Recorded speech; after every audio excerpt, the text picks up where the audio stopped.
Hello guys! Ngayon ituturo ko sa inyo kung paano makita ang history sa calculator ng SparkGo 2024.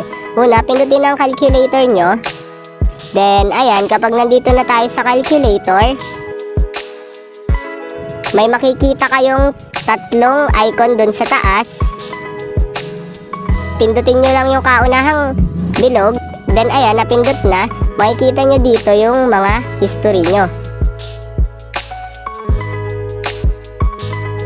Ayan, katulad nito. Ayan, ganyan lang kadali para makita ang history dito sa calculator ng Tecno SparkGo 2024. Ayun lang. Thanks for watching. Subscribe me for more videos like this. Thank you.